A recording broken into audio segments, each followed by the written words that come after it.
इससे उनको लगता है कि हमारे बच्चे अंडे हैं और इसमें से चूज़ा जल्दी निकल के आ जाए।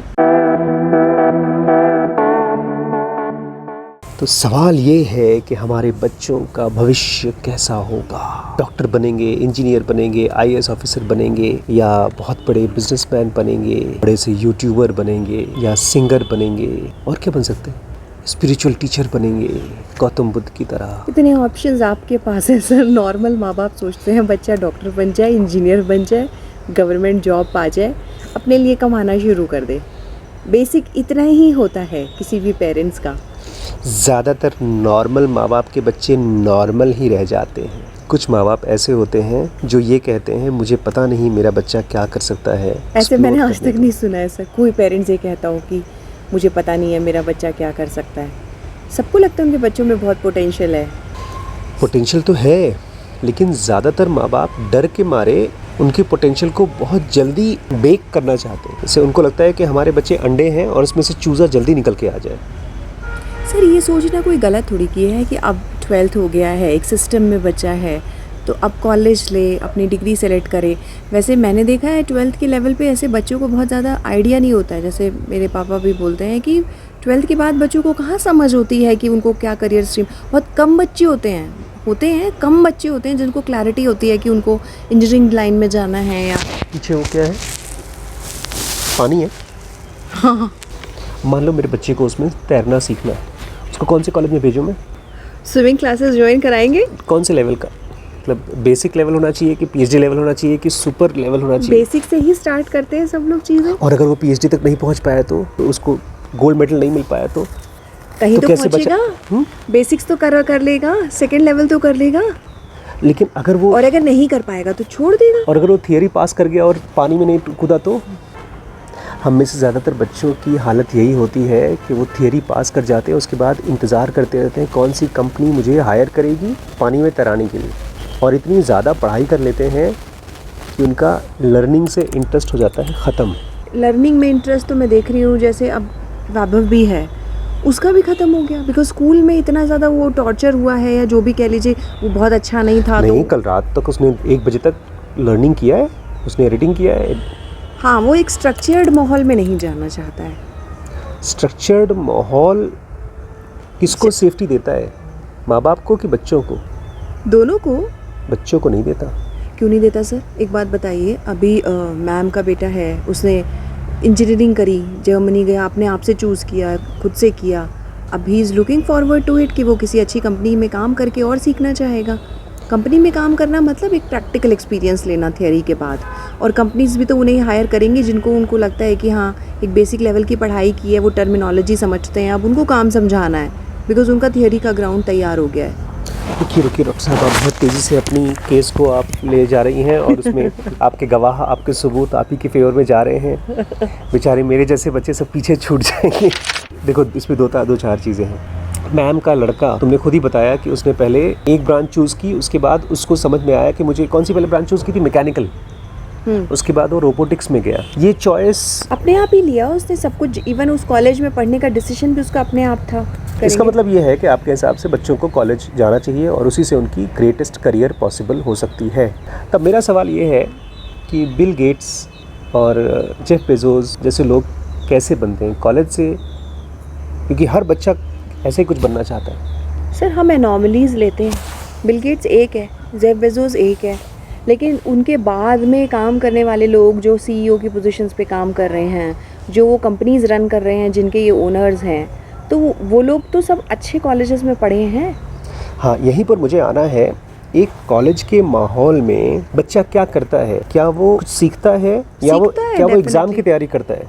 सीखता है। जो अच्छे निकल के आते हैं बच्चे, जिनको ये अच्छी कंपनीज हायर करती हैं, वो तो वही है ना जो सीखे हैं अपने आप से। कॉलेज थोड़ी ना सिखाता है सर, स्कूल में धक्का मारा जाता है, कॉलेज में तो बच्चे फ्री हो जाते हैं। कॉलेज कहाँ कोई कहता है कि तुम क्लास में आओ, कहाँ कॉलेज बोलता है कि तुम क्लासेस अटेंड करो, कम मत करो। तो फिर क्यों जाते हैं बच्चे कॉलेज? तो कैसे पढ़ेंगे अगर कॉलेज है? अपने आप कैसे पढ़ेंगे? ये अच्छा क्वेश्चन है कि बच्चे पढ़ेंगे कैसे। आप मुझसे बता रही हैं कि बच्चे कॉलेज जाएं, आपका ये सवाल नहीं है कि बच्चे पढ़ेंगे कैसे। मैंने एक सवाल आपसे पूछा। मैंने कहा कि कॉलेज जाएंगे तभी तो पढ़ेंगे, बिकॉज कॉलेज एक प्लेटफॉर्म दे रहा है उनको पढ़ने के लिए। सर कैसे पता चलेगा कौन सी किताबें पढ़ाई जाती हैं, कौन सी बुक्स अच्छी हैं? एक गाइडेंस मिलती है कॉलेज में। एक बात बताइए, कॉलेज में तो सारे 300 बच्चों के लिए वही किताबें दी जाएंगी, क्या वही किताबें सबसे अच्छी होती हैं? नहीं, बच्चे एक्सप्लोर भी करते हैं। कितने बच्चे एक्सप्लोर करते हैं? कितने बच्चे सच में इंटरेस्टेड होते हैं जानने में? ये कैसे मैं बताऊंगी सर? आप कॉलेज जा चुकी हैं, मैं कॉलेज जा चुका 100 हूँ। में से शायद 10 बच्चे। तो 100 में से 90 बच्चे क्यों नहीं इंटरेस्टेड होते हैं? जब वो कॉलेज में होते हैं, सीखना चाहते हैं, तो क्यों नहीं इंटरेस्टेड होते हैं एक्सप्लोर करने में? उनको नहीं होता है एकेडमिकली रुझान। वही मैं शायद। जानना चाहता हूँ, क्यों? अगर सचमुच में हर बच्चे को अच्छा लगता है सीखना। और सर देखिए, हम जो बात कर रहे हैं ना 10 बच्चे, हम ये गलत फिगर हो सकती है, क्योंकि जो बाकी 90 हैं उनमें से भी हो सकता है कोई अपनी पेस से पढ़ाई कर रहा हो, कोई धीरे धीरे कर रहा हो। ज़रूरी नहीं है कि वो बहुत अच्छे बच्चों में आए, टॉप 10 में, टॉप 20 में, लेकिन उसकी अपनी पेस है जाने की। तो आपने देखा क्या किया आपने? क्या? आपको अपने आप पता चल गया कि कॉलेज बच्चों को अलग अलग कैटेगराइज कर देता है, टॉप 10, टॉप 20, कुछ बच्चे जो सर पीछे देखो, कॉलेज तो एकेडमिक्स है, वहाँ तो मार्क्स के बेसिस पे कैटेगरी होती ही है। इसका और ये तो स्कूल से चल रहा है सिस्टम। इसका ये मतलब है कि कॉलेज आपको इम्तिहान देने के लिए तैयारी कराता है पूरे साल। उसके बाद आप किस सब्जेक्ट में डेप्थ में जाते हो, क्या करियर आपका होगा, इसका कॉलेज का कोई लेना देना नहीं है। सर इम्तिहान को हम हमेशा नेगेटिव क्यों मानते हैं? इम्तिहान सिर्फ इसलिए बनाया गया था एक चेक करने के लिए कि नॉलेज आई है कि नहीं, बच्चा जाना है कि नहीं। इसका ये मतलब ये थोड़ी ना है कि हम उसको जज करके, लेबल करके और बेकार ही करना चाहते हैं। अच्छा, कैसे पता चलेगा? अच्छा, एक मिनट, मैंने एक चैप्टर पढ़ लिया किताब का, अगर मैं उसके पीछे उसके सवाल लगाती हूँ तो उससे मुझे ये पता चल जाता है कि मुझे कितना टेक्स्ट आया है। एक रफ आइडिया होता है, वो बिल्कुल रफ आइडिया होता है। बहुत अच्छी बात कही। मैंने अभी एक चैप्टर पढ़ा आपके साथ, हम दोनों इम्तिहान देते हैं अभी एक चैप्टर पढ़ के। उसके बाद उस नॉलेज को कौन ज़्यादा यूज़ करेगा, कैसे पता चलेगा? प्रैक्टिकली जो अप्लाई करेगा उसको नॉलेज को यूज़ करेगा। लेकिन क्या वो इम्तिहान बता सकता है? सर इम्तिहान तो खाली ये बताएगा कि जो आपने पढ़ा है उसको आपने मेमोराइज किया है कि नहीं, मेमोराइज किया है कि नहीं, बस। एक बात बताइए, अगर मैंने मेडिकल किया है, मैंने किताब नहीं पढ़ी है, मैंने माना कुछ लोग काम करके सीखते हैं, लेकिन क्या वो बैकग्राउंड नॉलेज बिल्कुल ज़रूरी नहीं है? जब हम पेशेंट्स देखते हैं सेकेंड ईयर से, तब हमको प्रैक्टिकली पेशेंट्स दिखाए जाते हैं समझाने के लिए कि ये चीज़ें तुम्हारे सामने आएंगी। तो वहाँ तो खैर कंबाइन किया जाता है थियोरी प्रैक्टिकल को। लेकिन जब बच्चे इंजीनियरिंग ले लो, इंजीनियरिंग में तो कोई ऐसा प्रैक्टिकल ड्यूरिंग कॉलेज नहीं होता, खाली थियोरी पढ़ते हैं। तो क्या बाहर निकल के बच्चे जब कंपनीज़ में काम करते हैं उसको अप्लाई नहीं करते हैं? और क्या वो थियोरी का बेस बिल्कुल ज़रूरी नहीं है? अच्छा, अभी हम लोग अगर गिन के 5 लोगों के बारे में सोचें, एक आप हैं, एक मैं हूँ, 3 और लोगों के बारे में सोचो। सोचिए, जो लोग पढ़ाई करके अपनी थियोरी को प्रैक्टिकली यूज़ कर रहे हैं, अपनी लाइफ को जॉयफुल करने के लिए, एनरिच करने के लिए और सक्सेसफुल होने के लिए। कोई भी 3 लोग जो आपके मन में आता है। अपनी लाइफ को जॉयफुल करने के लिए बस पढ़ाई का पर्पज़ है आप खुश रहें, अपने काम को करते करते खुश रहें, ढेर सारा पैसा कमाएं, उस नॉलेज को दूसरों को भी देने का मन करे उनको। ये तो लास्ट स्टेज आ जाती है। चलो वो तो छोड़ दो, कम से कम जॉयफुल रहना और अच्छे पैसे कमाना, ये तो बेसिक क्राइटेरिया है पढ़ाई का। पढ़ाई में जॉयफुल रहना नहीं सिखाया जाता। तो क्या ये पढ़ाई में सिक्योरिटी दी जाती है आपको कि आप पढ़ लो, उसके बाद आप कुछ बन जाओगे, आप अपने लिए एक फूड, क्लोथिंग एंड शेल्टर की जो आपकी एक प्रॉब्लम है हिंदुस्तान जैसी जगह में जहाँ पे बिलियंस ऑफ लोग हैं, तो वहाँ पे वो सॉल्व कर लोगे। तो बेसिकली आपसे बात करके एक चीज़ समझ में आई कि जितने भी एनॉमलीज़ हैं, बिल गेट्स हैं, जेफरी बेजोस हैं, इनको तो हटा दीजिए आप, इनको पढ़िए ही मत, क्योंकि ये तो आप कभी बन नहीं सकते। अब बची आपकी फूड, क्लोथिंग और शेल्टर, ये आपकी प्रॉब्लम है, और इसी के लिए सुबह से लेकर शाम तक किताबें लेकर के घुटिए और इम्तिहान पास करिए। सर आप इसको ऐसे बोलते हैं तो एकदम नेगेटिव दिखता है। ये क्या ये इतना खराब है? आपने शुरू से ही बोल दिया ना कि आप इनको स्टडी नहीं करना चाहते, बिल गेट्स को नहीं स्टडी करना चाहते। सर बिल गेट्स को तो पूरी दुनिया स्टडी कर रही है। अब तो इतनी बात होती है बिल गेट्स की कि ऐसा लगता है कि जैसे आप उसको पर्सनली जान गए हैं, चाहे आप उसके बारे में ABCD नहीं जानते। नहीं, उस पर्सन की बात नहीं कर रहा हूँ मैं, बात कर रहा हूँ एक ऐसा माइंड जो सीखना पसंद है उसको, और उसको इतना ज़्यादा एक्सट्रीम में अप्लाई करता है कि वो अपने लिए और दूसरों के लिए भी कुछ प्रोड्यूस करता है।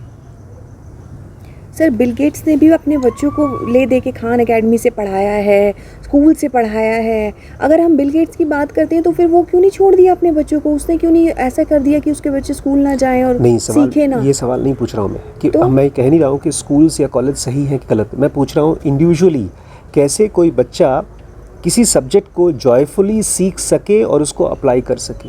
क्या उसमें कॉलेजेस हेल्प करते हैं किसी बच्चे को? कॉलेज का ये पर्पस नहीं है कि आप जॉयफुली सीखो। कॉलेज का पर्पस होता है, एक इंस्टीट्यूशन उन्होंने बनाया है जहाँ पे वो बच्चों को लेते हैं और वहाँ पे उनको एक पर्टिकुलर सेट ऑफ बुक्स में ट्रेन करते हैं और उसके बाद बच्चे उसमें से क्या निकालते हैं। खैर आजकल तो कॉलेजेस अवेयर हो गए हैं, वो लोग बहुत सारी चीज़ों पे ध्यान देते हैं। बट सर ये बहुत डीप सवाल आप अच्छा, एक किसी एक बात बताइए इंस्टीट्यूशन डॉक्टर से एक्सपेक्ट कर रहे हो। मेरी पता प्रॉब्लम क्या है। हाँ। मैं एडमिशन ले लेता हूँ कॉलेज में। मैंने लिया था, आपके साथ में गया था IIM। सुबह 8 बजे क्लास चालू होती थी और बहुत अच्छा कॉलेज था। उसमें हर 1 या 2 घंटे बाद चाय और बिस्किट मिलती थी। उससे छोड़ दीजिए। एयर कंडीशन रूम था। 2 दिन के बाद मुझे ये समझ में आया कि ये सारे सब्जेक्ट्स मैं सीख लूँगा तो भी मैं अप्लाई नहीं कर पाऊँगा क्योंकि मैं इन सब्जेक्ट्स की डेप्थ में नहीं जा पा रहा हूँ। प्लस जिस समय मैं क्लास में पढ़ता था उस समय मुझे टेंशन होती थी, हाय राम सर ने प्रोजेक्ट दिया है, उसका हो गया, उसका हो गया, उसका हो गया, मेरा नहीं हुआ अभी तक। इसलिए मैंने छोड़ दिया, ड्रॉप आउट कर दिया 1 लाख रुपए देने के बावजूद। मैं सीरियसली ये पूछ रहा हूँ कि क्या मेरे बच्चे सिक्योर करियर तो छोड़ो, क्या वो कम से कम खुश रह सकते हैं? क्योंकि उस कॉलेज में जा करके अगर मेरा बच्चा आता है डरा हुआ, उस सब्जेक्ट के प्रति हेट्रेड के साथ, बेसिक स्ट्रक्चर आ गया उसके सर पास। आपने अपनी जगह अपने बच्चे को रख लिया, आपने मान लिया जितने महसूस किया वही वो भी महसूस करेगा। 90% बच्चे ऐसा महसूस करते हैं डॉक्टर साहब। खाली एक क्लास में जो 10% बच्चे हैं जो उस पढ़ाई को करके जब अच्छे नंबर पाते हैं, उनको गोल्ड मेडल मिलता है, सर्टिफिकेट मिलता है, बेस्ट का क्रेडिट का अवार्ड मिलता है, वही एंजॉय करते हैं और वो भी उस सब्जेक्ट को नहीं, क्योंकि उनको वो सर्टिफिकेट मिला है इसलिए। कितने लोग हैं जो उस सब्जेक्ट में और डेप्थ में जाना चाहते हैं? ओवरऑल आपका ये कहना है कि चाहे 1 साल MBA का हो, चाहे 5 साल MBBS का हो, चाहे 3 साल MD का हो, उसकी वजह से ही आप जो कुछ हैं नहीं, मैं ये नहीं कह रही हूँ कि उसकी वजह से आप कुछ है, लेकिन वो अच्छा, आपकी लाइफ में ऐड ऑन करता है। वो बहुत इंपॉर्टेंट वो पार्ट है। एक नींव देता है आपको जिसके ऊपर आप चीज़ें बिल्डअप करते हो। मेरा और ये वो कहना चीज़ अगर बच्चों के पास नहीं है तो बच्चे बिल्डअप नहीं कर नहीं, पाएंगे। बच्चे करेंगे। देखिए बहुत सारे बच्चे होते हैं जो स्ट्रीट स्मार्ट होते हैं, अपने आप कर करके सीखते हैं। ऑब्वियसली तो अगर मैं ये कह रही हूँ कि हमारी basic problem food, clothing, shelter है, तो वो तो बच्चे किसी ना किसी तरीके से कोई ना कोई सब कोई कर लेता है। वो तो खैर एक जो शॉप पे बैठता है बंदा वो भी बिजनेस करना सीख लेता है बिना किसी MBA की डिग्री के, मैं ये नहीं कह रही हूँ। But there is a hard way and there is a simple way, easy way. क्यों बनाए इतने सारे colleges otherwise? Good, very good, you brought this point, hard way and simple way. अब मुझे ये अपने आप से पूछना है, आपसे नहीं पूछना, अपने आप से पूछना है, कौन सा हार्ड वे है? कॉलेज के थ्रू जा करके सीख करके निकल के आना हार्ड वे है या खुद सीखना हार्ड वे है? देखिए माँ बाप तो सबके चाहते हैं बच्चे कॉलेज जाएं, फॉर्मल एजुकेशन लें और उसके बाद कुछ करें। बहुत सारे बच्चे नहीं कर पाते, छोड़ देते हैं, ड्रॉप आउट करते हैं। उसके बाद कुछ बच्चे बना लेते हैं, कुछ नहीं बना पाते हैं।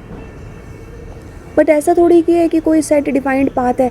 हर पेरेंट्स नहीं चाहता है कि उसके बच्चे एक फॉर्मल एजुकेशन के थ्रू निकलें। ये जो आप बार बार फॉर्मल फॉर्मल फॉर्मल बोलती हैं, ऐसा लगता है जैसे एक कॉलेज है, उसमें बहुत अच्छे गार्डियंस हैं जो वही चीज़ चाहते हैं जो उसके माँ बाप चाहते हैं, और वो बच्चे बेचारे गलती से डिप्रेशन में चले जाते हैं, गलती से फेल हो जाते हैं, गलती से उनका इंटरेस्ट नहीं होता। अदरवाइज़ तो सब कुछ सब बहुत अच्छा चाहते हैं उन बच्चों का। अभी ऑप्शंस है पेरेंट्स के पास। वो तो सेकंड क्वेश्चन अगर है। आपकी बात माने तो 20 पेरेंट्स हैं, 20 के 20 अपने बच्चों को कहीं एडमिशन ना कराएं। देखिए, अगर मेरी बीमारी का इलाज नहीं है, सही इलाज नहीं है, तो क्या गलत इलाज ऑप्शन है? मैंने कब कहा है कि गलत इलाज ऑप्शन आप कह रही हैं कि एक फॉर्मल एजुकेशन है। जैसे आप एक चीज सब पे लागू कर रहे हैं, मैं भी तो यही कह रही हूँ कि आप वो चीज बाकी सब 20 पे लागू कर देंगे। एक चीज़ सब पे लागू नहीं होती है। हर बच्चे की पढ़ाई इंडिविजुअली होती है।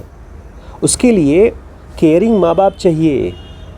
वो केयरिंग माँ बाप नहीं है, उनके पास टाइम नहीं है, उनके पास पेशेंस नहीं है, तो अपने बच्चे को पैक करके भेज देते हैं कॉलेज में और उनको लगता है कि अब सब ठीक हो जाएगा। अभी आप 2 घंटे के लिए अपना कमरा छोड़ के जाती हैं तो आपको चिंता होती है बच्चे नहाए हैं कि नहीं नहाए, खाए हैं कि नहीं खाए? क्यों नहीं होती है? कॉलेज वालों को नहीं होती है इस चीज़ के बारे में चिंता कि बच्चों की सर पढ़ाई हो रही कॉलेज है कि नहीं भेजने हो के बाद क्या कॉलेज के ऊपर छोड़ देते हैं माँ बाप का कंसर्न तो तब भी रहता है, ऐसा थोड़ा है कि इन्वॉल्व नहीं होते हैं। लेकिन जब माँ बाप अपने अपने लाइफ में कमा रहे हैं, कर रहे हैं, ऐसा नहीं है कि मेरे पेरेंट्स ने जॉब नहीं करी, जब हम कॉलेज चले गए थे वो इन्वॉल्व नहीं थे। Every day every second day we used to, my parents were the most involve parents, सबसे ज़्यादा इन्वॉल्व थे बच्चों की लाइफ में। कभी भी ऐसी फीलिंग नहीं आई फिजिकली साथ है नहीं है, लेकिन इमोशनली मेंटली तो हमेशा इन्वॉल्व रहे हैं, कॉलेज में भी हर जगह क्या चल रहा है क्या हो रहा है दे वर अवेयर। कॉलेज रिप्लेस नहीं कर सकता पेरेंट्स की कंसर्न को, पेरेंट्स को रिप्लेस नहीं कर सकता कॉलेज, लेकिन जो कॉलेज कर सकता है वो माँ बाप अकेले नहीं कर सकते हैं सर। कितने माँ बाप के पास बूता होता है। ना कॉलेज कर सकता है ना पेरेंट्स कर सकते हैं, खाली कर सकता है वो बच्चा, बशर्ते उसको मौका तो मिले, टाइम तो मिले। कॉलेज उसको टाइम नहीं देता है, किसी भी सब्जेक्ट को स्टडी करने का टाइम नहीं देता है क्योंकि एग्ज़ाम है। आप बोल रहे हो बच्चे के लिए स्ट्रक्चर बहुत इंपॉर्टेंट है, स्ट्रक्चर हो गया उसके बाद वो भर लेगा, लेकिन स्ट्रक्चर तैयार करने के चक्कर में उस बच्चे के लिए, उस सब्जेक्ट के लिए हेट्रेड पैदा हो जाता है। मैं आपसे खुद पूछता हूँ, जिन सब्जेक्ट्स को आपने पढ़ा है, पैथोलॉजी, फॉरेंसिक मेडिसिन या MBBS, उसको आप एज अ स्ट्रक्चर यूज़ करती हैं, टिट्स एंड बीट्स यूज़ करती हैं, या उसको लेकर के और गहरे जाना चाहती हैं, उसको एंजॉय करती हैं? वो नहीं करती क्योंकि आपको स्ट्रक्चर मिला है, आपकी रोटी पानी का काम हो चुका है, बस। सर यहाँ पे तो आप मुझ पे एलिगेशन लगा रहे हैं कि जो मैंने पढ़ा है मैं ढंग से नहीं पढ़ती हूँ। आज भी शाम को मेरी क्लास है और मुझे पता है कि 2 घंटे मेरी जूम क्लास है, मुझे कोई प्रेशर नहीं है। आज मुझे किसी ने नहीं कहा है मुझे सीखना है, पढ़ना है। आज भी मैंने अपने मन में एक टारगेट बनाया हुआ है कि मेरे को शाम को अपनी 2 घंटा क्लास अटेंड करनी है। ये तो मेरा टारगेट है ना, मेरे लिए। नहीं, आप कैसे कह सकते हो कि आप उसमें गहरे नहीं जा रही हो, आप उसमें पढ़ना नहीं चाह रही हो? शुरू में आपने एक चीज़ गलत की मेरे साथ, उसके लिए आपको मैं माफ़ नहीं करूँगा। आपने मेरे मेन स्टूडेंट्स को निकाल दिया सीन में से। आपने कहा बिल गेट्स और जेफरी बेजोस को निकाल दो। सर हम 1-2 लोगों को एग्जाम्पल लेके सब पे जनरलाइज कर दें। उसी को तो हमारे बच्चे जानना चाहते हैं कि कैसे बने हैं ऐसे। वही बनने के लिए हर पेरेंट्स अपने बच्चों को डालता है स्कूल कॉलेज में। यहाँ सर्वाइवरशिप बायस नहीं आता है आपका कि भाई एक जो सुपर हिट हो गया अब। अच्छा ये बताइए, आप बीमार हैं, मैं बीमार हूँ और हम जाते डॉक्टर के पास इलाज लेने के लिए। डॉक्टर बोलते देखो इस दवाई से तुम ठीक तो हो जाओगे लेकिन वैसे दौड़ोगे नहीं, ये दवाई मैंने उसको दिया है वो दौड़ेगा, लेकिन तुम खाली लंगड़ा लंगड़ा के चलोगे। तो अब क्या बोलेंगे? कॉलेज का पर्पस तो यही था कि उस बच्चे को नॉलेज मिले, डेप्थ मिले और जॉय मिले उस सब्जेक्ट को यूज़ करने के लाइफ में। आप कह रहे नहीं, उस कॉलेज का पर्पस ये था कि उसको रोटी और कपड़ा और छत मिल जाए, बस यही यूज़ था। अगर ऐसा था तो मेरे ख्याल से सर कॉलेज कैसे 5,000 4,000 बच्चों में पैशन कहाँ से निकाल देगा कॉलेज? ये बहुत अच्छा सवाल पूछा। मैं कोई पूछा। गार्जियन नहीं हूँ कॉलेजेस की, लेकिन मुझे लगता है कि कोई पैशन कहाँ से, कोई कॉलेज की जिम्मेदारी होगी बच्चों का पैशन इवॉल्व करना। ये चीज़ कॉलेज के बायस में आया ही नहीं है कभी। कॉलेज ने कभी ये सवाल पूछा ही नहीं कि कोई बच्चा किसी सब्जेक्ट को क्यों नहीं पढ़ना चाहता, क्या दिक्कत है उसको। क्योंकि आपने सही कहा, उसके पास 5,000 बच्चे हैं और 5,000 बच्चों के लिए वो खाली एक बिल्डिंग दे सकता है, किताबें दे सकता है, वो अच्छे टीचर्स दे सकता है, वो एक्स्ट्रा करिकुलर दे सकता है, वो ड्रामा क्लब, स्पोर्ट्स दे सकता है। जिसको जो करना है वो तो फ्रीडम देता है। डॉक्टर साहब ये तो ऐसा हो गया जैसे आप एक दवाई की दुकान में जाएं, आप बोले हम इलाज कैसे दे सकते हैं, हम तो दवाइयाँ रख सकते हैं, आप आइए जो कुछ भी दवाई खाना है खा के जाइए। बताइए क्या स्पून फीडिंग चलेगी? इतने बड़े बच्चों 17-18 साल के बच्चों के साथ कैसे एक जन को पकड़ के कैसे कराया जाए? बस बचपन से ना उस बच्चे को स्कूल में डाला है, स्पून फीडिंग कराया है, उसके बाद बोलते हैं अब कॉलेज में है हम स्पून फीडिंग नहीं करेंगे, लेकिन तुम कैसे जियोगे क्या करोगे हम नहीं जानते, लेकिन हाँ रोज़ सुबह से लेकर शाम तक तुम यहाँ आना और इम्तिहान की तैयारी करना, उसके बाद तुम अपनी मर्जी से जियोगे, हम स्पून फीडिंग नहीं करेंगे। तुम्हारी ज़िंदगी कैसे चलेगी हम नहीं जानते। लेकिन आपके हिसाब से तो सारी दुनिया के कॉलेजेस एकदम बेकार हैं, कुछ नहीं कर रहे। नहीं, मेरे हिसाब से कॉलेजेस को और समझदार होना पड़ेगा। कॉलेजेस बच्चों के लिए बने हैं, बच्चे कॉलेज के लिए नहीं बने हैं। और कॉलेजेस जो भी आपके सो कॉल्ड फेमस कॉलेजेस हैं वो बच्चों के कंधे पर बंदूक रखकर चला रहे हैं। वो जब फ़ोटो डालते हैं कि हमारे यहाँ से बच्चा टॉपर हुआ है, वो बच्चा लायक था, उस बच्चे के माँ बाप ने ये तो मैं भी कह रही हूँ। ये तो इसमें मैं आपसे जो कोचिंग वाले बच्चों की 20 बच्चों की फ़ोटो छापते हैं, वो 20 बच्चे इर्रेस्पेक्टिव कोचिंग मिलती नहीं मिलती, वो कहीं ना कहीं से बेचारे धक्का मार के करके निकल ही जाते। वो कोचिंग ने उनको थोड़ा सा पुश दिया है, वो बेसिकली वो बच्चे ऐसे थे जो करने वाले ही थे, अब वो फ़ोटो छाप के कोचिंग वाले खुश हो जाते हैं। वो तो मैं मान रही हूँ आपकी बात सर, लेकिन हम कॉलेजेस को क्या रिप्लेस कर दें, कैसे कर दें? असल में हम लोग क्वेश्चन ही गलत पूछ रहे हैं। हम ये पूछ रहे हैं कि बच्चे को कॉलेज जाना चाहिए कि नहीं जाना चाहिए। ये गलत क्वेश्चन है। हाँ, बिल्कुल। हम ये क्वेश्चन लेकर उठे थे कि एक बच्चे को ग्रेट करियर कैसे बनता है, ये मेन सवाल है। हम सवाल से डिस्ट्रैक्ट हो गए बिकॉज कॉलेजेस हावी हो गए। आप नेगेटिव में हो, मैं पॉजिटिव में।